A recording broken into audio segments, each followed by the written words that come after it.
அமித்ஷா அவர்கள் வந்து பேசியிருக்காரு. தமிழகம் தலைநிமிர தமிழனின் பயணம். பாஜக மாநில தலைவர் நயினார் நாகேந்திரன் மேற்கொண்ட அந்த பிரச்சார சுற்றுப்பயணத்தினுடைய இறுதி நாள்ல அமித்ஷா அவர்கள் வந்து பேசியிருக்காரு. தமிழகத்துல தமிழர் வந்து தலைநிமிர வேண்டும் என்று சொன்னால் பாஜக இல்லாத ஒரு சூழல் தான் இங்க தமிழ்நாட்டில் வந்து அவர் தலைநிமிர்வதற்கு ஒரே வாய்ப்பு. आपसे बात नहीं कर सकता हूं, इसलिए हाथ जोड़कर आपसे माफी मांगता हूं. இந்த மாபெரும் மகத்தான தொன்மையான தமிழ் மொழியிலே என்னால் உரையாற்ற முடியவில்லை. அதற்காக உங்கள் அனைவரிடமும் நான் மன்னிப்பு கோருகிறேன். தென் மாவட்டத்துக்கு ஒரு எய்ம்ஸ் மருத்துவமனையை பாஜக கொடுத்துச்சு அப்படின்னா கொஞ்சம் பேர் ஓட்டு போடுவாங்க. அதை விட்டுட்டு திமுக என்ன செஞ்சுச்சுன்னு கேக்குறாங்க. அப்ப பாஜக என்ன செஞ்சுன்னு கேட்பான்ல. அது செங்கல் நட்டு வச்சிருக்காங்களே. ரெண்டு கிட்ட வாழ்க்கையில தெரியுது. பாஜகவிலையும் இருக்க முடியல, வெளியிலயும் வர முடியல. ஆனா நான் வந்து இந்த மாசம் ஜனவரி எண்டுக்குள்ள நான் புதிய இயக்கத்தை தொடங்க போறேன். அமித்ஷா அவர்கள் பேசும்போது கூட ஸ்டாலினுக்கு இருக்கிற ஒரே நோக்கம் உதயநிதியை முதலமைச்சராக்குவதுதான். அவர் சொல்றதெல்லாம் உண்மையா இருந்தா எல்லா விசாரணை அமைப்புகளும் அவர் கட்டளைக்காக காத்திருக்கு. என்டிஏ கூட்டணி வந்து வலிமை பெறுவதற்கான வாய்ப்பே இல்ல. அதிமுக பாஜக மட்டும்தான் இருக்காங்க, யாருமே இப்ப வரைக்கும் ஆட் ஆகலையே.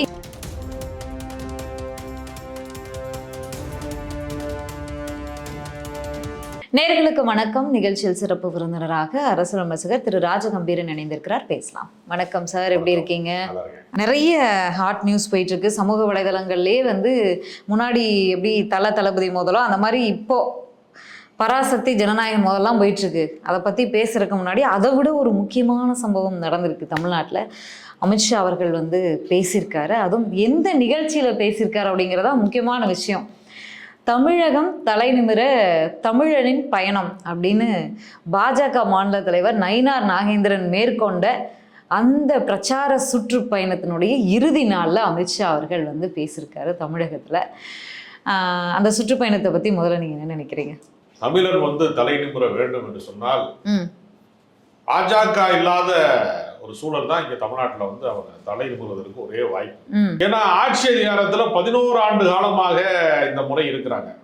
வாஜ்பாய் காலத்திலே கூட அவர்கள் 13 மாசமும் திரும்ப வந்து 13 நாளும் ஒரு நிலையற்ற ஆட்சியை தான் அவர்களால் ஆட்சி செய்ய முடியும். இந்த முறைதான் மிக நீண்ட பயணம். ஒப்பிடக்கூடாத வரலாற்று பிழையாக இருந்தாலும் சொல்றேன். ஜவஹர்லால் நேருவுக்கு முன்னாடி 3வது முறை தேர்தல் முறைகேட்டின் வழியாக, சாதி கலவரங்களின் வழியாக, மத கலவரங்களின் வழியாக இந்தியாவை 3வது முறை ஆட்சி அதிகாரத்தை கைப்பற்றக்கூடிய இடத்திலே பாஜக வந்துருச்சு. அது வந்துருச்சுங்கிறது தவிர்க்க முடியாதது. தமிழ்நாட்டுக்கு ஏதாவது செய்திருக்கிறார்களா அப்படின்னு ஒரு கேள்வி. எப்பவுமே என்ன செய்வாங்கன்னா, ஆட்சிக்கு வரவே முடியாத இயக்கங்கள், வர வாய்ப்பற்றவர்கள், வருவதற்கு ஆசைப்படுபவர்கள் நிறைய கனவு திட்டங்களை சொல்லுவாங்க. இப்ப ஆட்சிக்கு உறுதியா வரமாட்டோம்னு தெரிஞ்சவன விஜய் என்ன சொன்னாரு? எல்லாருக்கும் வீடு, எல்லாருக்கும் காரு, எல்லாருக்கும் தனி விமானம்னு மட்டும் அவர் சொல்லல. அவர் வாங்கிட்டாரு. அவர் தனி விமானத்துல போறாரு, வாங்கல, வாடகைக்கு எடுத்துட்டு தான் போறாரு. தனி விமானத்துல அவர் போறாரு. ஏன் இஷ்டத்துக்கு அடிச்சு விடுறதுதானே அப்படின்னு அவர் பேசுறாரு. ஆனா ஆட்சி அதிகாரத்துல ஏற்கனவே அனுபவப்பட்டவர்கள், பயணப்பட்டவர்கள் வந்து அப்படி பேச மாட்டாங்க. இப்போ உதாரணத்திற்கு 2500 ரூபா வந்து சென்ற ஆட்சியில பொங்கல் பரிசு கொடுத்தாங்க எடப்பாடி ஆட்சியில. அது 5000 உயர்த்தணும் அப்படின்னு எடப்பாடி கோரிக்கை வச்சாரு. எடப்பாடி வந்து 5000 கொடுக்கணும்னு சொல்லி 500 ரூபாயை உயர்த்தி 3000 கொடுத்தாங்க பொங்கல் பரிசு. ஏன்னா நிதி நெருக்கடி எவ்வளவு இருக்குங்கிறது அவங்களுக்கு தான் தெரியும். வரவு செலவு பார்த்தவங்களுக்கு, அதிகாரத்துல இருந்தவங்களுக்கு தெரியும் இதுக்கு மேல தாக்கு பிடிக்க முடியாது அப்படின்ட்டு. அது மாதிரி வருடம் தரலங்கிற ஒரு குற்றச்சாட்டும் தரல. இப்ப அவங்களுக்கு வந்து நிதி நெருக்கடி காரணமா. ஏன்னா இந்த அரசாங்கத்துக்கு வந்து, திமுக அரசாங்கத்துக்கு வந்து மகளிர் உரிமை தொகை, நிறைய நலத்திட்டங்கள், நீங்க மாசம் 1000 ரூபாங்கிறது ஒரு சிலருக்கு கிடையாது. ஒரு 1.5 கோடி பேருக்கு மேல அவங்க விநியோகம் செய்யறாங்க இடத்துல போது. அது திரும்ப அது இன்னும் பல பேரை சேர்க்கிறாங்கல்ல. இலவச பஸ் பயணத்துல லாஸ் ஆகுறது, மத்திய அரசுல இருந்து வர வேண்டிய நிதி வராம இருக்கிறது, இப்படி பல நெருக்கடிகள் இருக்கு. ஏற்கனவே போக்குவரத்து துறையில எல்லாருக்குமே டிக்கெட் போட்டாலே டீசல் காசு வராது. ஏன்னா தினசரி வந்து பெட்ரோல் விலை, டீசல் விலை வந்து தினசரி நீங்க பாத்தீங்கன்னா ஒரு டெய்லி விலை ஏறதுனாலதான் அவன் எலக்ட்ரானிக்ஸ்ல இது வச்சிருக்கான். எல்லா பெட்ரோல் பங்க்லையும் பாத்தீங்கன்னா இன்றைய விலைன்னு ஒண்ணு வச்சிருக்கான். அது காரணம் என்னன்னா அது நிரந்தரமா இல்லாம அது ஷேர் மார்க்கெட் மாதிரி ஏற இறங்க இருக்கும். அப்ப பெட்ரோல் காசு டீசல் காசே வராம தான் போக்குவரத்து துறை இயங்குது. அதுல விடியல் பேருந்துன்னு சொல்லி இலவசமா பெண்களை ஏற்றி விட்டு இப்ப ஆண்கள் வேற கோபமா இருக்காங்க. ஆமா, நாங்க ஓட்டு போடலையா, நான் காலையில டீ கடையில பேசிட்டு இருக்கேன், அவங்களால எல்லாமே பெண்களுக்கு தான் அந்த அரசாங்கம் செஞ்சுட்டு இருக்கு. நாங்கெல்லாம் என்ன, அப்ப நாங்க பஸ்ல காலை வைக்கிறதா இல்லையா, கோபமா ஒரு ஆள் பேசிட்டு இருக்காரு. அப்ப நடைமுறைக்கு எது சாத்தியம் அப்படின்னு ஒண்ணு கேள்வி இருக்கு. நீங்க ஆளுகிற அரசாங்கமாக பாஜக இருக்கிற போது தமிழ்நாட்டுக்கு எய்ம்ஸ் மருத்துவமனையை திறப்பதற்கு அமித்ஷா வருகிறார். திறப்பாங்க, இந்த வருஷம் திறப்பான்னு சொன்னாங்களா? இதுங்க மெட்ரோ பணிகள் வந்து நிறைவு செய்யப்பட்டு விட்டது மத்திய அரசாங்கம் கொடுத்த நிதியில. அதுக்கு வந்து ஓப்பனிங் வர்றாரு, வெள்ள நிவாரணத்தை வந்து வழங்குறதுக்கு வந்து வர்றாங்க. இப்படி ஏதாவது நலத்திட்டங்களின் அடிப்படையில இவங்க வர்றாங்கன்னு வச்சுக்கோங்க. சரி, தென் மாவட்டத்துக்கு ஒரு எய்ம்ஸ் மருத்துவமனையை பாஜக கொடுத்துச்சு அப்படின்னா கொஞ்சம் பேர் ஓட்டு போடுவாங்க. அதை விட்டுட்டு திமுக என்ன செஞ்சுச்சுன்னு கேட்குறாங்க. அப்ப பாஜக என்ன செஞ்சுன்னு கேட்பான்ல. அது செங்கல் நட்டு வச்சிருக்காங்களே, செங்கல் நட்டு வச்சிருக்கிறாங்க. செங்கல் வந்து அந்த செங்கலை பிடுங்கிட்டாங்க திமுக தேர்தலில், போன நாடாளுமன்ற தேர்தலில் ஒத்த செங்கலை பிடுங்கி காமிச்சது மூலமா எய்ம்ஸ் மருத்துவமனை வந்து வேரோடு பறிக்கப்பட்டதுன்னு ஒரு குற்றச்சாட்டு வேற. திருடிட்டாருன்ற ஒரு பட்டத்தை கொடுத்துட்டாங்க. திருடிட்டாரு, ஒரு செங்கலை திருடி கொண்டு போய் இன்னொரு அறிவாலயம் கட்டிடுவார் போல இருக்கு. அப்படிலாம் பயப்படுறாங்க. அறிவாலயத்துல இருந்து செங்கலை திருடுன்னு சொன்னாலும் பதவியை பிடுங்கிட்டாங்க. இல்ல, அறிவாலயத்துல இருந்து நான் ஒவ்வொரு செங்கலா உருவேன்னு சொன்னால பதவியை விட்டு உருவிட்டாங்க. அதான் உண்மையான விஷயம். இப்ப அவர் இப்ப எப்படின்னா ரெண்டு கிட்ட வாழ்க்கையில திடீராரு அண்ணாமலை. பாஜகவிலையும் இருக்க முடியல, வெளியிலயும் வர முடியல. ஆனா நான் வந்து இந்த மாசம் ஜனவரி எண்டுக்குள்ள நான் புதிய இயக்கத்தை தொடங்க போறேன் அப்படின்னு சொல்லிட்டு அவருக்கு வேண்டப்பட்ட ஆளுகளை எல்லாம் உசுப்பேற்றிட்டு பேச வைக்கிறார். அப்ப அவர் வந்து தனி இயக்கம் காண்பது அப்படின்னு அவர் என்ன முடிவு பண்ணிட்டாருன்னா, நம்ம நாட்டுக்கு ஐபிஎஸ் அதிகாரியா இருந்தான், தேரை இழுத்து தெருவில் விட்டு போயிட்டாங்க. ரஜினிகாந்த் வந்து கட்சி ஆரம்பிப்பாரு, அவர் வந்து முதலமைச்சர் ஆக மாட்டாரு, அண்ணாமலையை முதலமைச்சர் ஆக்குவாரு. ரஜினிகாந்தை நம்பித்தான் நான் வந்தேன், நான் அமித்ஷாவை நம்பி வரல, மோடியை நம்பி வரல, ரஜினிகாந்தை நம்பி வந்தேன், அம்புன்னு விட்டுட்டாங்க. அதனால இப்ப தமிழருவி மணிய நிலைமை என்னதான் அண்ணாமலையவே இருந்திருக்கிறாருங்கிற விஷயம் நமக்கு தெரியும். அங்கங்க ஃபேன்ஸ் கிளப் எல்லாம் பேனர் எல்லாம் வச்சாங்களே அண்ணாமலை அவர்களுக்கு. ஃபேன் போராட்டம் பூரா ஃபேன் வைப்பாங்க. நார்மலாவே வந்து விசேஷ விருதுகள்லயே பெரிய பெரிய ஃபேனை வந்து வைக்கிறது வழக்கம். அந்த ஃபேனை வச்சு என்னென்று அரசியல் நடத்துறது? ஃபேன்ஸ் கிளப்புக்கு இது என்ன நமிதா ஃபேன்ஸ் கிளப்பா, நயன்தாரா ஃபேன்ஸ் கிளப்பா, Trisha fans club? Trisha fans கிளப்ல தான் விஜய் எடுக்கிறாருன்னு சொல்றாங்க. அதெல்லாம் விஷயம். அது அரசியல்னு வருகிற போது ஆளுகிற அரசாங்கம் நலத்திட்டங்களின் வழியாக மக்களை அணுகுவது, அதான் திமுக செய்யும். திமுக வந்து பெண்கள் ஓட்டை கவர்வதற்கு அவங்க நலத்திட்டங்களின் வழியா வந்து நாங்க என்னென்ன செஞ்சிருக்கோம். இல்ல, நீங்க சொல்றது புரியுது. திமுக வந்து இவ்வளவு நலத்திட்டங்களை, அதாவது நிதி நெருக்கடியில் இருக்கும் போதும் கூட நலத்திட்டங்களை கொடுக்குறாங்க. கிட்டத்தட்ட சொல்ற மாதிரி 70% வரைக்கும் பெண்களை மையப்படுத்தி அந்த நலத்திட்டங்கள் இருக்கு. ஏன்னா வீட்டுல இருந்து முதல்ல வந்து பொருளாதாரம் வளரணும், பெண்கள் கையில காசு இருக்கணும் அப்படிங்கிறத நோக்கி அவங்க பல திட்டங்கள், இலவச இதா இருக்கட்டும், இல்ல கல்வி மாதம் 1000 கொடுக்கறதாகட்டும், எல்லாமே இருக்கு. 1000 ரூபாய் உரிமை தொகையை வாங்கிட்டு ஃப்ரீ பஸ்ல ஏறி புருஷன்ட்ட சட்டையை போட்டு கிளம்பி போயிடுறாங்கன்னு பல பேர் சொல்றாங்க. அதான் சொல்றேன், நலத்திட்டங்கள் கொடுக்கறது ஒரு பக்கம், அமைச்சர்களுடைய பேச்சு ஒரு பக்கம், இப்படி போயிட்டு இருந்தா கூட கணக்குல வராது. இல்ல, நான் தான் கேக்குறேன், இது வந்து வாக்கு போடும்போது இது எடுபடுமா? ஏன்னா எதிர்கட்சிகள் வந்து திமுக ஊழல் கட்சி, திமுக ஆட்சியில சட்டம் ஒழுங்கு இல்ல அப்படின்னு சொல்லி இதுதான் மெயின் பிரச்சாரமா கொண்டு போறாங்க. தனி மனித தவறுகள் இருக்குல்ல, அதையெல்லாம் வந்து ஒரு அரசாங்கத்தின் தவறுகளை மாற்ற முடியாது. இப்ப நீங்க ஒரு குற்றம் நடக்கிறது, திருத்தணியில ஒரு வாலிபர் தாக்கப்படுறாரு வட மாநில அப்படின்னு வச்சுங்களேன், அரசாங்க குற்றவாளிகளை பாதுகாத்தால் தான் அந்த அரசாங்கத்து மேல குற்றச்சாட்டு சொல்ல முடியும். இப்ப வடநாட்டுல எல்லாம் என்ன செய்யறாங்கன்னா, வட மாநிலங்கள்ல குற்றவாளிகளுக்கு ஆதரவாக அரசாங்கமே இருக்கு. மணிப்பூர்ல பாத்தீங்கன்னா குற்றவாளிகளுக்கு ஆதரவா தான் இருக்கான். அப்ப அங்க டபுள் இன்ஜின் சர்க்காருங்கிறான், மத்தியிலையும் நாங்க தான், மாநிலத்திலையும் நாங்க தான், டபுள் இன்ஜின் சர்க்காருன்னா அந்த 2 இன்ஜினுமே பழுதான இன்ஜினா இருந்திருக்கு, மக்களுக்கு பயன்படாத இன்ஜினா இருக்கு. அந்த இன்ஜினை கலட்டுங்கடாங்கிற அளவுக்கு மோசமா இருக்குல்ல. இங்க அது கிடையாது. இந்த ஆட்சியில குறைகளே இல்லை அப்படின்னு சம்பந்தப்பட்ட ஆட்சியாளர்களே சொல்லலையா? இருக்கிறது குறைகள், ஆனால் தீர்க்க முடியாத பிரச்சனைகளாக இருக்கிறதா? மணிப்பூர் கலவரம் மாதிரி இருக்கிறதா? அப்படி கிடையாது. தீர்க்கக்கூடிய இடத்துல தான் இருக்கு. இப்ப வந்து செவிலியர்கள் வந்து போராடுறாங்க அப்படின்னா 4000 பேருக்கு பணியிடம் வழங்க வேண்டும் என்று சொன்னால், பணி ஆணை வழங்க வேண்டும் என்று சொன்னால் 1000 பேருக்கு முதல் கட்டமா நாங்க வழங்குறோம். அதே மாதிரி பழைய ஓய்வூதிய திட்டத்தை நாங்கள் வந்து கோரிக்கையா வச்சு போராடுறோம், ஜாக்டோ ஜியோ அமைப்பு போராடுறோம் அப்படின்னு சொன்னா அவங்களுடைய நியாயங்களை புரிந்து கொண்டு பென்ஷன் வந்து இப்ப அதுக்கான அதுலயும் பல குளறுபடிகள் இருக்கு. மாசத்துல வந்து எது அதிமுக எடப்பாடி பழனிசாமி அவர்கள் சொல்லியிருக்காரு, திமுக ஏமாத்துது, அரசு ஊழியர்களை ஏமாத்துது, மாசம் அவங்க சேலரியில இருந்தே 10% பிடிச்சுக்கிட்டு அதையே கொடுக்கறது, இது எப்படி மட்டுமல்ல. நீங்க வந்து என்னன்னா பழைய நிலையோட ஒப்பிட்டு பார்த்தோம்னா பல உரிமைகளை வழங்கி இருக்கிறாங்க. 50% சம்பளத்துல இருந்து 50% வந்து பென்ஷனா வழங்குறாங்க.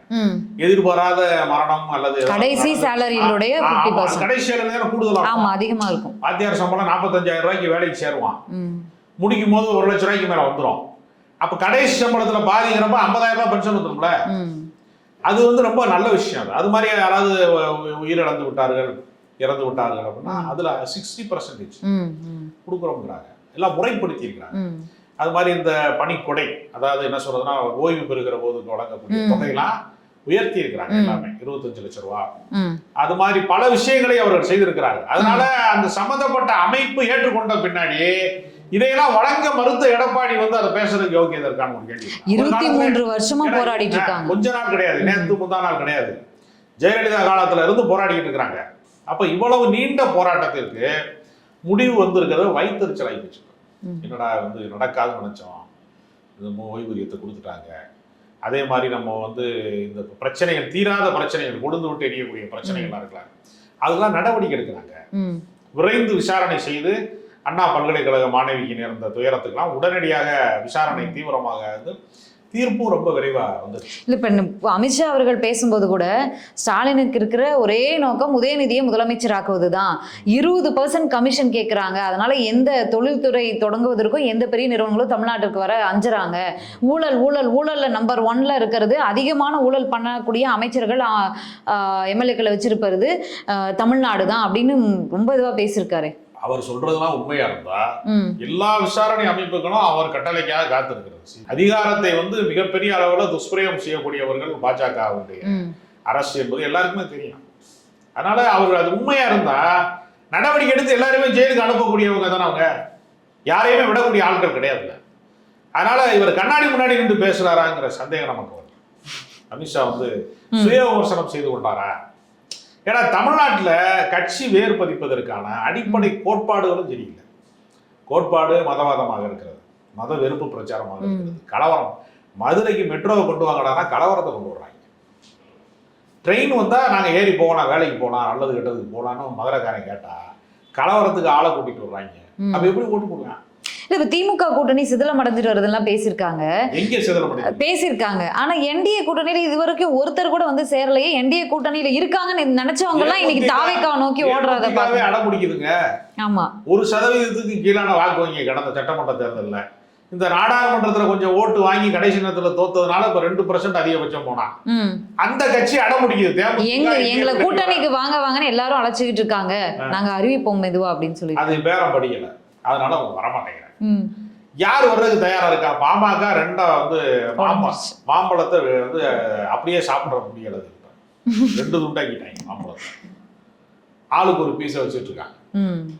இந்த மாதிரி நிலைமை வந்துருச்சு. அப்ப எப்படி முடிவு எடுப்பது? உங்களுக்கு வந்து என்டிஏ கூட்டணி வந்து வலிமை பெறுவதற்கான வாய்ப்பே இல்ல. இல்ல, அதிமுக பாஜக மட்டும்தான் இருக்காங்க, யாருமே இப்ப வரைக்கும் ஆட் ஆகலையே. இன்னும் எலெக்ஷனுக்கு இன்னும் என்ன? அதாவது இல்ல, கொடைக்கானலுக்கு கூட்டம் கூட்டமா போவாங்க, தற்கொலை பாறையை எட்டி பார்ப்பாங்கிறதோட யாரும் குதிக்க மாட்டாங்க. என்டிஏ கூட்டணிங்கிறது அரசியலிலே தற்கொலை செய்து கொள்வதற்கான இடம். தமிழ்நாட்டு அரசியலை பொறுத்தவரையில என்டிஏ கூட்டணிங்கிறது கொடைக்கானல்ல இருக்கிற ஒரு தற்கொலை பாறை, எட்டிதான் பாக்குறாங்க எல்லாரும், உள்ள குதிக்க ஆரம்பிச்சு. இப்ப 2 பேர் வந்து ஓபிஎஸ் வந்து உரிமை மீட்பு குழுன்னு இருந்ததை கழகம்னு மாத்திருக்காரு. அது போக அவருடைய தொண்டர் ஒருத்தர் வேற ஒரு பெயர்ல கட்சி ரெஜிஸ்டர் பண்ணி வச்சிருக்காரு. ஒரு 3 மாசம் ஃப்ரெஷ்ஷா ஒரு புது கட்சி ரெஜிஸ்டர் பண்ணி வச்சிருக்காங்க. இந்த நேரத்துல எது வேணா நடக்கலாம். பல ஆலோசனைகளையும் வந்து கேட்டுக்கிட்டு இருக்காரு.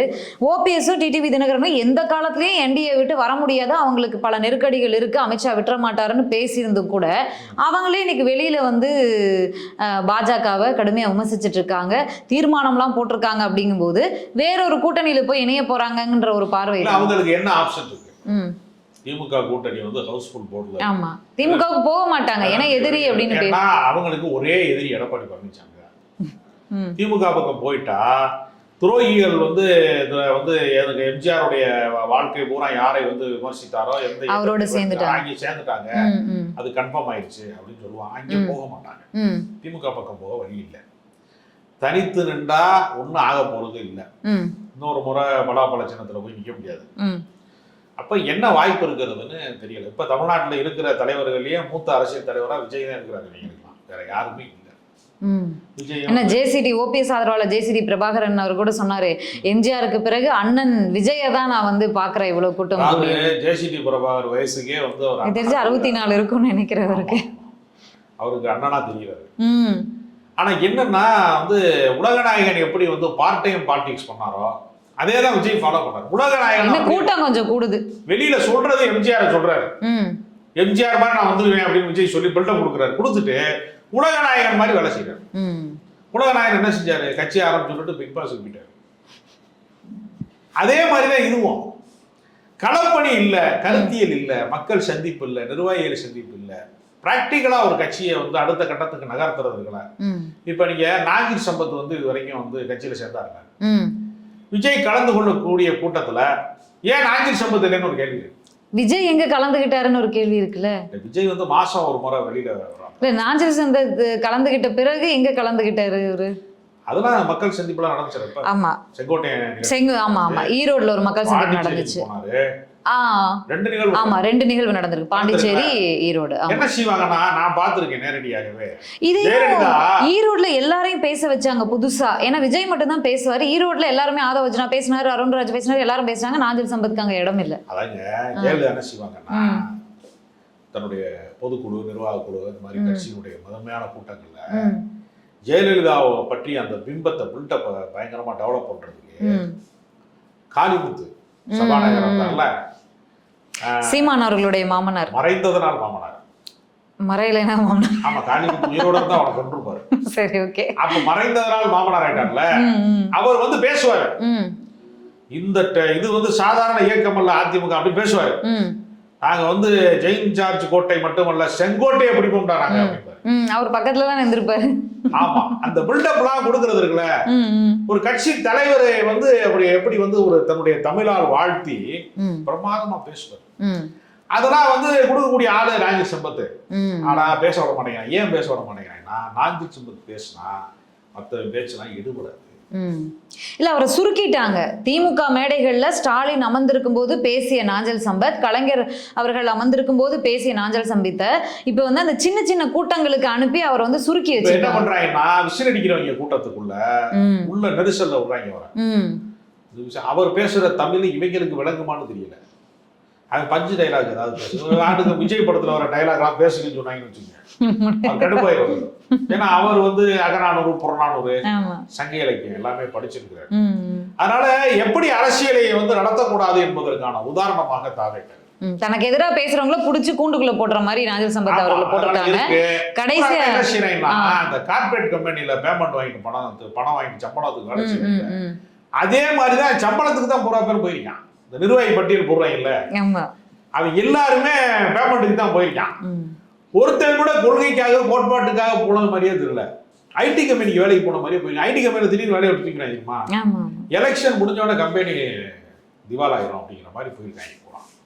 அதனால தாவேகா வந்து ஒரு அரசியல் கட்சியாக மாறுவதற்கு அவங்க பெரிய கும்பல் வருகிறது, கூட்டம் வருகிறது. அதை எப்படி வந்து இப்ப நீங்க வந்து ஒரு கனமழை பெய்யுது, அது வந்து வயல்ல பெஞ்சா பரவாயில்ல, ஆனா வந்து நீர் தேக்கத்தை வந்து சேர்த்து வச்சா பரவாயில்ல, ஆறு குளத்துக்கு நிறைஞ்சா பரவாயில்ல, அது கடல்ல பெஞ்சா என்ன ஆகும்? வேஸ்டா தானே போகும். அது மாதிரிதான் இவங்களுடைய அந்த பெரும் கூட்டத்தை திரட்டி கொண்டு வந்து கடல்ல மழை பெஞ்சது மாதிரி உன்னத்துக்கு ஆகாம போயிருங்கிறது தான் எடுத்துக்காட்டு. இப்ப நீங்க மெரினா புரட்சி, ஜல்லிக்கட்டு போராட்டம், லட்சக்கணக்கில் திரண்டாங்கல்ல, அங்கிருந்து எத்தனை தலைவர்கள் உருவானார்கள், எத்தனை இயக்கங்கள் உருவானது. ஆனா இந்திய எதிர்ப்பு போராட்டத்துல ஒரு பெரும் கிளர்ச்சி வந்துச்சுல, அவர் அத்தனை மாணவர் தலைவர்களும் பின்னால வந்து ஆட்சியாளர்களாக, சட்டமன்ற உறுப்பினர்களாக, மிகப்பெரிய தலைவர்களாக மாறினாங்க. அந்த வரலாற்றை படைக்க தவறிட்டாச்சு ஜல்லிக்கட்டு போராட்டம். கூடினார்கள், கலைந்தார்கள். ஜல்லிக்கட்டு போராட்டத்துல ஒருத்தவங்க உருவானாங்க. யாரு? ஜூலி. ஹிப்காப் தமிழை மறந்துட்டீங்க. இந்த வரலாறு துரோகங்களால் நிறைந்தது என்பதுக்கு இதெல்லாம் ஒரு எடுத்துக்காட்டு. ஹிப்காப் தமிழா தான் ஒரு பெரிய மாபெரும். ஏன்னா அப்ப கூட சீமான் வயிறு அறிஞ்சு சொன்னாப்புல, பாவேந்தர் பேசிய போது வராத புரட்சி ஹிப்காப் தமிழா பாடிய போது வந்ததான்னு கேட்டாங்க. ஏன்னா அவரை விட அவர் ஃபேமஸ் ஆயிட்டாரு. ராகவா லாரன்ஸுக்கெல்லாம் மரியாதை கொடுத்துட்டாங்க. அப்ப எல்லாருமே வந்து அந்த கும்பலுக்குள்ள எல்லாருமே வந்தாங்க, எல்லா ஸ்டாரும் வந்தாங்க. முதல்ல யாரையுமே அந்த கூட்டம் வந்து உள்ள வர ஜல்லிக்கட்டு போராட்டம் பெரிய கூட்டமாக உருவாகி கூடி கலைந்தது போல தாவேகாவும் ஜல்லிக்கட்டு போராட்டமும் ஏறத்தாழ கொண்டுதான் உணர்ச்சி. அதுல கூட ஒரு இலக்கு இருந்தது. ஆமா, கொள்கை இருந்தது, இலக்கு இருந்தது. இது வந்து என்னன்னா கூரை மீது கலாச்சாரத்துக்காக கூடிய கூட்டம், அதுக்காக ஒரு நோக்கம் இருக்கிறது. அதை கூட கொச்சைப்படுத்த முடியாது. எடுத்துக்காட்டுக்காக சொல்ல கூடி கலைந்ததுக்காக இவங்க கூரை மேல ஏறுறது, மேலே டிரான்ஸ்ஃபார்ம் மேலே ஏறுறது, இதுல இருந்து அவங்களுக்கு பயிற்சி அளிக்கவே 2 வருஷம் ஆகி போச்சு விஜய். ஜனநாயக பயிற்சிக்கு வந்து ஜனநாயகன் படத்துக்கு போறதுக்கு பயிற்சி இருக்கு, ஜனநாயகம் பற்றிய புரிதலுக்கான பயிற்சி இல்லை, அரசியல் வகுப்பு இல்லை. அவெல்லாம் கேட்டா அவங்க தலை சுத்திடும் அவங்களுக்கு.